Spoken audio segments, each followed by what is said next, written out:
morning, everyone. Good morning. Can you hear me? I would like to call a meeting to order. Thank you for joining us for this weekly hybrid MLS breakfast meeting.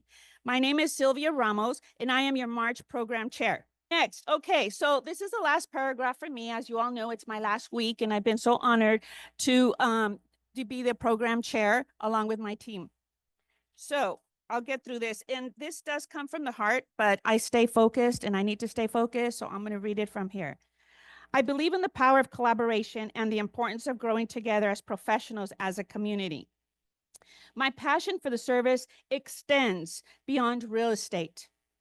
I am a dedicated philanthropist, a dog rescuer, and an advocate, believing in the kindness that should extend to all living beings. From being the highest fundraising featured on ABC News to receiving the Congregational Woman of the Year, I have always been prioritizing giving back. Whether organizing the first flash mob at Santa Anita Racetrack or stepping into the role of March program chair here, I approach every endeavor with passion, inclusivity, and all or none mentality. And here's a fun fact. I placed third on a 5K run because I badly needed to use a restroom. Above all, I want to be remembered as a woman with a big heart. It's been my honor. Thank you. Now help me welcome our moderator for today's panel, Mr. Cosmo Sanchez of New Aiming Funding. He will be introducing our speakers. Mr. Cosmo, come on up. Good morning, everyone. So the wildfires, right? A lot of people have been affected by them. Some of you guys been personally affected by the fires, right? We got to hear from the home insurance agents. We got to hear from realtors like yourself, right? But how about the lenders? What do the lenders have to say, right? How can they help? I know every lender here, and I am confident that they could help answer your questions and help your clients. So I don't want to waste no more time. We're going to jump right into it. Okay, so this first question is for Judy. Oh, I'm sorry. Go ahead and introduce yourselves. Test. Good morning. This is Judy Chow, Senior Loan Officer, AAA Capital Investment. I've been a loan officer for over 30 years. 30 years, so I do a regular loan and also non-QM. And then we have construction loan as well. So I'll talk about that a little bit. Thank you. Good morning, everyone. Chris Haun with Guild Mortgage. This is my 35th year in the business, so a very long time. I specialize in residential lending with a big emphasis on first-time buyers and programs that would help them to get in with assistance, and but do all kinds of conventional Fannie, Freddie, FHA, VA, and non-QM as well. Good morning, everyone. This is Tracy from Prestige Capital. I'm a senior loan officer. We offer a variety of lending solutions, full documentation, non-QM, and bridge loan. Thank you. Well, good morning. My name is Mario Manzanilla of One Financial. I've been a loan officer, but over the last 7 years, a specialist in the home equity conversion mortgage, the real name of reverse mortgage. So I'm here to address some of the benefits of that. Awesome. Thank you, everyone. So first question is for Judy. Judy, what type of mortgage relief is there for disaster home loan? Okay, so a lot of lenders are offering modification. Myself was affected by 1994 Northridge earthquake. Anybody that old like me? Oh, sorry. It's better? Okay. So a lot of lenders will offer modification of your loan if you tell them you're a disaster. I had a property in the 1994 earthquake, which was affected. It took about 2 years to rebuild. So the lender gave me a modification. This is what they'll do if you have a disaster, usually about 12 months. But if you need extension, you can ask them. They'll modify your loan. You don't have to pay, no late payment penalty, but you have to continue the payment after the modification. If anybody's affected by any type of disaster, they should contact their lender. At the end of my 12 months, I didn't realize it was due. I have to start paying.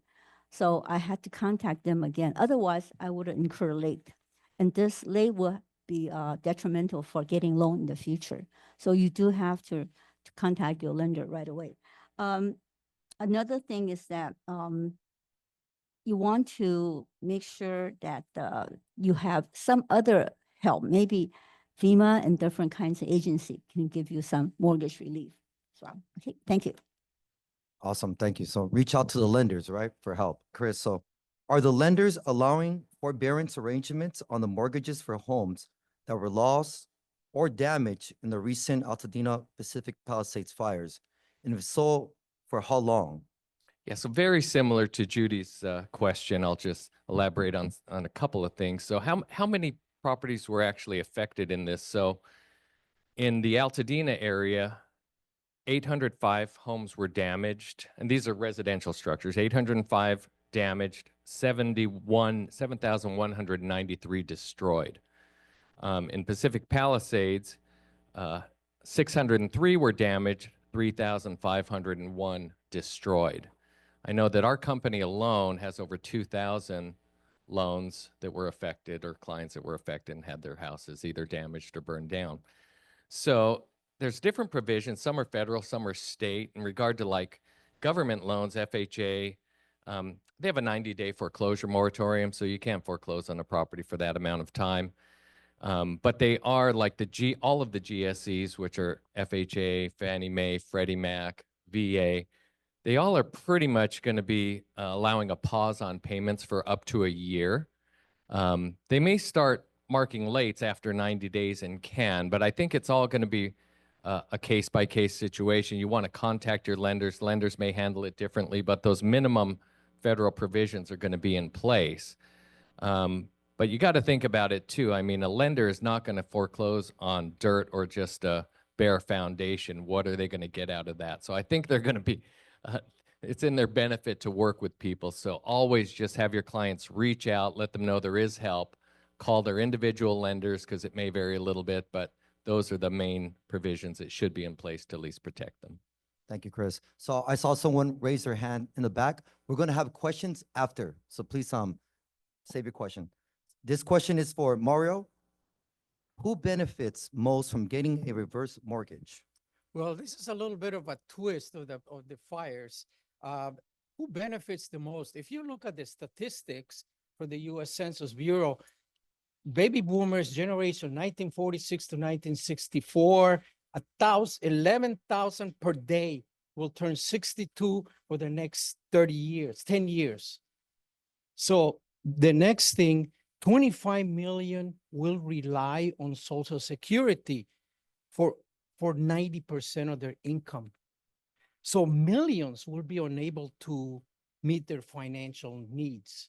As you can see, this market is growing. It's for your clients, for maybe people that you know, and eventually people will die, and who's going to sell their home?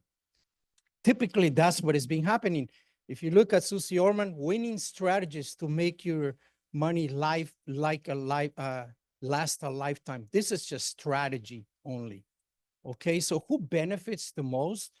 You will know. We do an assessment of the person. It's a case by case. You know, it's not for everybody. If you have $5 million, $10 million in the bank and your house is paid off, which is the recommendation at the age of 70, and you have no debt, you may not ever need a reverse mortgage. But how many people have chronic illnesses? They have their house maybe not paid off. They're 65. They want to retire. They have 18 years more in their mortgage. They will be 90, 83. Is that what they want? So who benefits most? The baby boomer generation that is coming up increasingly dramatically, as you know. Look inside this room. So Bunch of baby boomers. Okay. Thank you, Mario. Mario, so I see you have a book there. What is it? Is that the book about reverse mortgage? What is that exactly? No, this is, you can take a picture. It's called, it's by Susie Orban. It's called The Ultimate Retirement Guide for 50 Plus. Okay. Is reverse mortgage mentioned in that book? Yes. It's, Okay. it's mentioned Perfect. there. Okay, great. All right. Plus other strategies. All right. Thank you, Mario. So this question is for Tracy. Tracy, what advice would you give to borrowers who suffer property damage or job disruption due to the fire, but still want to qualify for a home purchase or refinance in the near future? Yes, so first of all, when the borrowers they were affected with the fire, of course, they need to look for help, like they could ask for forbearance. But one thing I do want to share that is very important, I have helped a lot of clients during the last natural disaster, which was during the pandemic. A lot of my clients, they have applied for forbearance. And later on, the interest rate dropped a lot and they start to refinance and they start to purchase.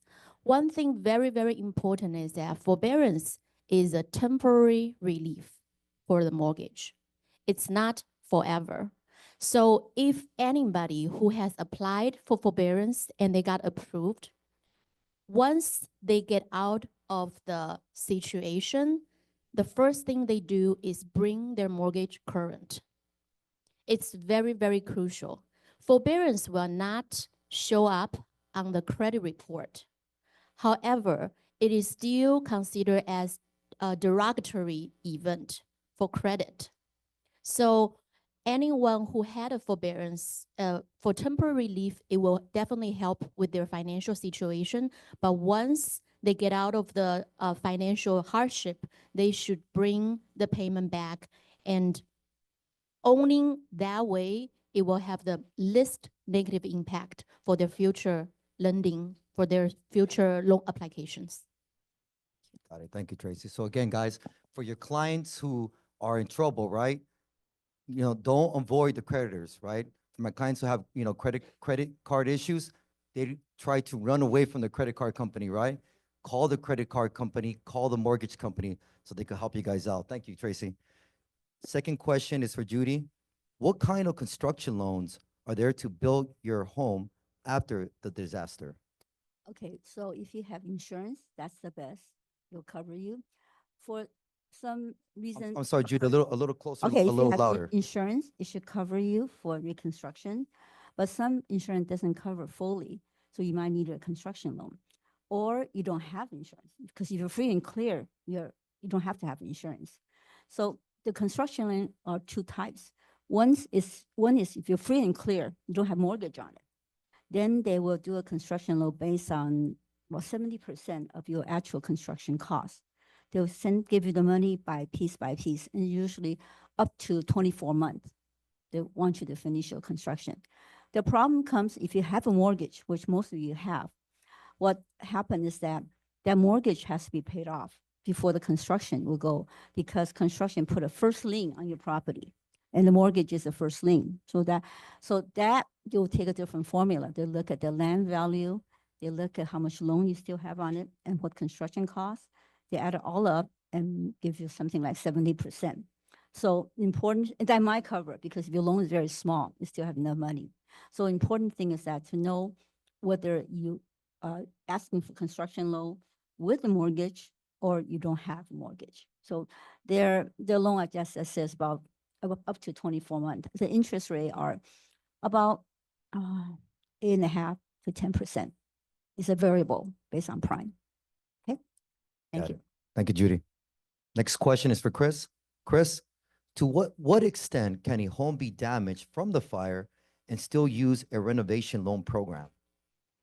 Okay, so what Judy was talking about is construction loans where, if it's totally burned down, you're going to need a construction loan. A renovation loan typically is not going to work, especially for Fannie Mae. But there are some renovation loans if you have a partially damaged home. If it's totally destroyed, Fannie Mae conventional loans don't offer a renovation product. You're going to have to go with what she's talking about, a construction loan. FHA, however, if it's burned down, but the foundation is still there and it's strong enough to be used, you can actually do a 203K loan, which is a renovation product, and rebuild using that. So, and they have two types of FHA 203Ks. One's a streamlined that goes up to $75,000, which probably isn't enough in most cases to do what you need to do, or the full-blown 203K loan that could actually rebuild a fully burned down structure if the foundation is there. But often, again, you may not have that choice. When I look at the devastation of those fires, all that's left is maybe a chimney, the steps leading up to the house and the foundation. You're going to need a construction loan for all of that. So the renovation loans will only work for a small portion of probably what's out there and what got damaged. Thank you, Chris. All right, Tracy, this one's for you. Is there any temporary funding, resource, and solutions to help with affected residents? Yes, this question is a little bit similar as what we have asked Judy and Chris. Of course, the first thing you go to is homeowner insurance. I have heard homeowner insurance are actually doing faster job than what I was expecting. At the first, I thought it takes at least like a few months or like more than half a year. But I have been heard from people who were affected, they already get funding from their insurance company. Second, for the temporary funding resource, they can also go visit Fannie and Freddie's website. And they can also, in addition to that, they can also go visit the LA County property tax. County property tax also have a relief, and that will help with the temporary hardship for the finance. Thank you. Thank you, Tracy.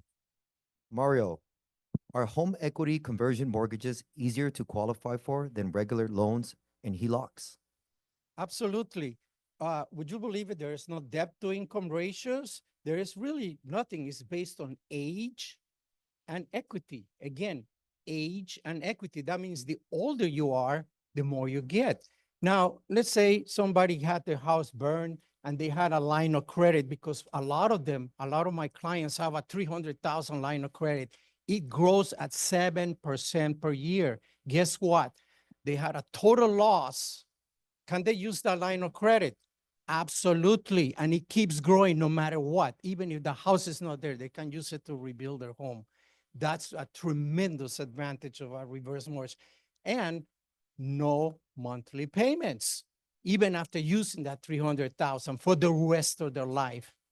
So you can see that there is a lot of advantages. It's a strategic way to get certain things done. No minimum, the minimum age is 62. Again, but that's about the bare age. You're gonna get less if you're 70, okay, or older. They run your credit just to make sure that there is no liens or anything like that. Other than that, you basically qualify with Social Security or whatever. It's very simple to qualify them, just to basic information. They just want to make sure that you have the capacity to pay your homeowner's insurance and property taxes. All right, thank you, Mario. All right, Judy, question for you. What do lenders want on the insurance coverage to fund the loan? So this is very important for the realtor. You hear me? Yeah. If you open escrow on a purchase, the first thing you do is have the EMD into escrow, but you need to shop for insurance because they're difficult to get. A lot of I do loans, a lot of them say, oh, I got an insurance, but when we come to ask them to write up evidence of insurance, they say they can't. This property doesn't fit their category. So you need to find a reliable insurance quote as soon as possible within the first week.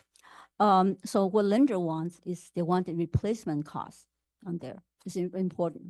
So in the event there's a fire or maybe water damage, it can be replaced. So that's what all the lender want, especially now. But it's more difficult to get insurance. As you know, the insurance are skyrocketing, right? I did it one in a diamond bar. It's like $800,000 loan, $800,000 property. The insurance, because it's a high fire zone, was over $5,000. That's how high the insurance is. Your alternative is to go to California Fair Plan. California Fair Plan could be relatively inexpensive. I just had a quote. California Fair Plan is $800 per year, and the regular insurance is $2,900. What is the difference? The California Fair Plan is okay for the lender. That's what they want. It's only cover fires, nothing else. No liability, no water damage, anything else. Well, the client usually choose the second one, the 2,900. But the California Fair Plan will get you the loan. So, but shop for those ASAP. Okay, thank you. Thank you, Judy. All right, Chris, you're up. Can a 203K FHA loan be used to rebuild a fire damaged home? And are there any other programs specifically designed to help victims of these recent and or any past fires in California? Yeah, so I kind of touched already a little bit on the 203K loans. They're a good loan for certain situations, but they do only allow you 6 months typically to get all the work done. That may not be enough time. So they're not really designed for the fire disaster situation, although if you have one that's not totally damaged and you can get it done in 6 months, that may be a good way to go. And they will go all the way up to the FHA loan amount, so all the way up to 806, 500 conforming and up to a little over $1.2 million for the high balance. So it's plenty in most cases to rebuild, but the time frame constraint and having to have a consultant involved and a few other things may be a little bit restrictive. FHA has another program that's actually specifically designed for these fire victims. If any of the properties fall into what's declared a presidentially declared major disaster area, PDMDA, then FHA has a 203H program. So it has to have been in one of those areas to be eligible. It's only for owner-occupied property, so it has to be a single-family residence or a condo. They don't allow it for units, unfortunately. It's a 30-year fixed loan. Closing costs can be paid through premium pricing. Your loan-to-value can go up to 100%, so it's 100% financing. And credit requirements as low as 580. So that may be a good option for somebody maybe who doesn't have really strong credit, needs a federal assistance type loan. And FHA has put it together specifically for those disaster situations. There's another program that one agency I work with, Golden State Finance Authority, has that was specifically for fires in the past, for the 2018 and 2020 fires. And they were giving $350,000 that was forgivable after a few years. So that was a really good program, but that's not going to help the people right now. I'm guessing because the way bureaucracy works and it takes a while for them to, pitch these plans and then get funding for them. Maybe in a couple of years, we'll see people who can benefit from this, but I don't know how that'll be by that time. And basically, they were required to buy not in a high fire hazard area, so it wasn't like they're going to be able to rebuild with that $350,000. They take that money and they go elsewhere. And if they got FEMA help, that was subtracted from that total. So that's out there, but won't help these folks. But it is something to keep in mind. We'll probably be coming around again and maybe give assistance to these folks who got affected and maybe didn't rebuild. So a few programs at least. Awesome. Thank you, Chris. All right, Tracy. How do recent natural disasters like the LA fire impact underwriting decisions, especially in high-risk areas? Yes, so underwriting guideline always change due to what happens at that moment. So a lot of times as mortgage lenders, like we receive notice when somewhere has flooding, when somewhere has natural disaster, it might causing temporary pausing on funding like right away. So during LA fire, there were certain areas stopped funding for a few days, I would say. And later on, once the fire was 90%, about like 90% contaminated, controlled, and it stopped. So underwriting guidelines always change. And since this event happens like 2 months ago, right now there is no difference than before for the underwriting part. During LA fire, there were re-inspections for the properties. We had a loan, the purchase loan, it was in Pasadena. The fire got to the yard, but the house was still standing. So it was not affecting the loan. But however, the most important thing is the insurance. So insurance, like Judy mentioned earlier, there are regular homeowner insurance, and some of the areas, insurance company do not write any new policies anymore. So the buyer has to go through California Fair Plan. California Fair Plan is enough for lending. However, all of my clients after LA fire who got the California Fair Plan, they also, in addition, got another homeowner insurance because it is our responsibility, I would say, to suggest them what will really benefit them because we want them to be covered, not just for the loan. There was a client of mine who paid off their loan a few years ago, and their house was in Pasadena.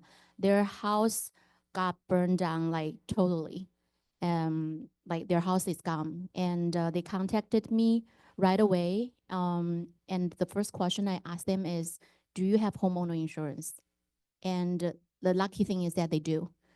So even their house was paid off. So the homeowner insurance is to cover your own home. It's not only to get through the lending. So it is very important to inform the client, not just for the loan, but to really read the policy to see what's covered, because we really don't know what's gonna happen. All right, thank you, Tracy. So we have Mario in 30 seconds because we're going to open up for some Q&A. Can you please reply to your question, which is, what are the loan advantages and basic eligibility requirements for a home equity conversion mortgage? 30 seconds. Okay, well, it's age and equity, 62 plus, no monthly mortgage payment, no monthly mortgage payments. You keep ownership. This is the main one. People say, oh, the title. No, you have the title, living trust is your home. The equity goes to your kids once you passed away. Receive tax-free cash, establish a line of credit that grows, covers medical bills and helps you fund long-term care if you like. No minimum credit score or employment required. So there's a lot of benefits. And like what she said, it's important, even if you have your home paid off, I agree with Tracy, keep your home insurance. That is a key. You will read that. If you get this book, you will say, keep, even if you have your house paid off. Awesome. Thank you so much, Mario. So who has a question here? Better to ask questions just to hear people talk, right? Okay, let's have people line up right here and you could ask your question and I'll give you the mic. Anyone else? I saw a hand back there. You could come up and ask your question. I'm not sure if you mentioned this before, excuse me. During the loan moratorium, It's a mic stick, during the loan moratorium, does interest accrue? No, they stopped. They They didn't, stopped, accrue- no. they didn't, well, I didn't down my, I had it 1994. They stopped. It stops. Yeah. Okay, thank you. Any other questions? Everyone being quiet today? What's going on here? Okay, we go, Jeff. Thank you. Good morning. Thank you, everyone. Let's see. This question's from Seal Rudar, one of our Zoomers. Have you heard about the TAJ innovation where advertised fireproof buildings that is cheaper, 100% termite proof and EQ9 proof? Supposedly 15% cheaper than regular building. All I've heard on it, the only thing that I've heard on that is a client of mine that was going to ask me for some home equity financing to do that, but I don't know the specifics of it. But yeah, it was supposed to fireproof his home, make it. He lived up in Orange County in the mountains, and pretty higher fire hazard area, and his insurance had gone up dramatically. And I think he was going to get some kind of discount by doing it, but I have no idea. I have not researched that yet. It's not really a lending issue as much as probably a construction issue. But yeah, something to definitely consider, especially if you're living anywhere close to brush, for sure. Thank you. I was going to add, I understand also that the state of California now on those places now, because they just did another fire has all over the place. So now they're almost going to require that type of building into some of these areas from now on to protect them from future events and also probably new construction. That's what is being talked about. I'm not sure how is that going to proceed, but it's the start or something. Awesome. Thank you, Mario. Any other questions? Okay. I have a first question is a reverse mortgage, and you're talking about many points of a good one for reverse mortgage. It's easy to apply. Things sounds like no credits, no like income requirement. But I want to know what's a not so good one or for reverse mortgage as versus to conventional mortgage. So yeah. Well, please. great question. There comes down to this. You want to keep paying your mortgage when you're 80 years old. When people refinance at 50, 30-year mortgage you're going to be paying, when do you want to retire? It becomes a strategic planning. The second part, I mean, 1800, they're 65-year-old, 1800, you're 65, 1800 a month. Let's say you had your house for a long time, and okay, you still have 20 more years to pay. You're going to be what, 85? Do you want that? So it's a strategic. The second, what was your other comment that you made? Once you eliminate humors, they're easier to qualify. So there is no, they don't really look debt to income ratios and things like that. And you had another question that I was going to answer. The downside, they're not going to give you 90% of your equity. They go, if you are older, let's say you're 80, you're probably gonna get about 55, 60% of your equity. And they do that to protect, you know, when you pass, there's still gonna be plenty of equity in the house for your kids or whomever. So it's not gonna be 50 to 60% is usually what they get on the equity. That's the counter on.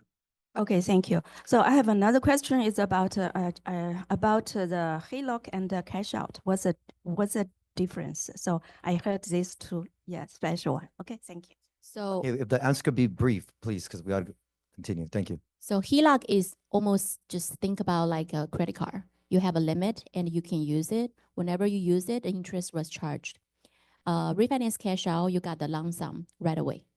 That's a short answer. Perfect. Thank you. Guys, take out your phones and please take a picture of their info so you can ask them more questions afterwards. Thank you. Let's give them a round of applause. Great job, Cosmo. Always look forward when Cosmo comes up here and leads the pack of the little ducks. Thank you very much. So again, on behalf of San Gabriel Valley Realtors, I would like to thank our panelists for a very informative and knowledgeable presentation. So let's give them a stronger round of applause. And next on our agenda, remember what I said, I respect the agenda. Belen makes us all look really good with an agenda up here. So Bits and Bytes is back. The Real Tech Committee will join us monthly to share their knowledge and other things of technology. Please help me welcome Committee Chair Tate Chen. Come up, Tate. Thank you, Sylvia. Thank you. It's my honor. Good morning. My name is Tate Chen. I'm a chair of the Real Tech Committee. And today, we have a program called Bits and Bytes, and that's given by our committee members to share the technology tips and their experience with our members. Okay, today what I'm talking about is optimizing ChatGPT for real estate copywriting. And anybody in the room have the account with ChatGPT for the account? Not so many, huh? So I just shared my experience. So this is one of my listing. I closed it last month and only in the market for less than 10 days and closed in 7 days. So the total is about 15 days. So how to use ChatGPT to help you for a good copywriting.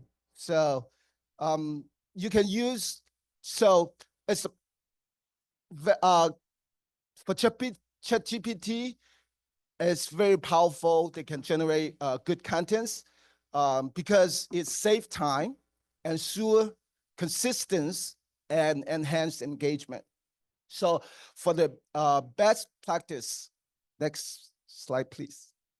So number one, be specific about the prompt. So it's very important because ChatGPT is like AI powered tool that generates human-like text. So in the prompt, you're always very specific.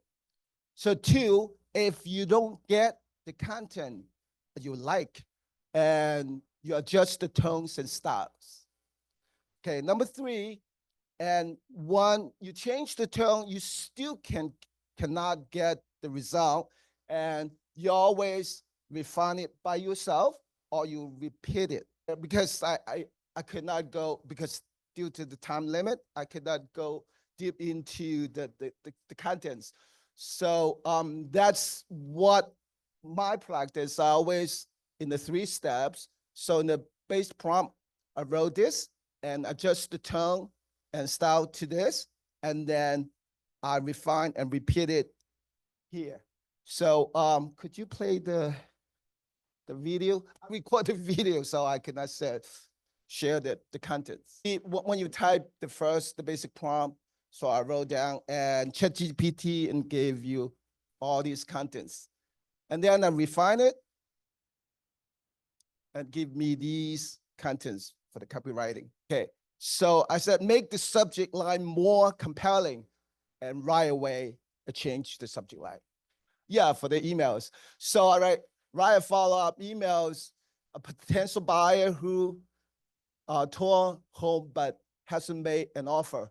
So play the video, please. Thank you. So already gave me a very good email response here. So I adjust the tone and style and say, make it warm and friendly. So I make this email feel personal and inviting, like helpful check-in from a trusted agent. So you change it right away. And then make the subject line more compelling. So change the subject line. And next, please. So, and also I use it for the real estate blog post. You can put it in Facebook, or you can put it in all other medias. So I have these results. This one is pretty long. I hope everybody can, have an account and try it out at home and see what you come up with the results. That's all for today. Thank you. Now, thank you so much. Thank you everyone for joining our meeting, and I have a wonderful week, and please walk with pride. This meeting is now adjourned.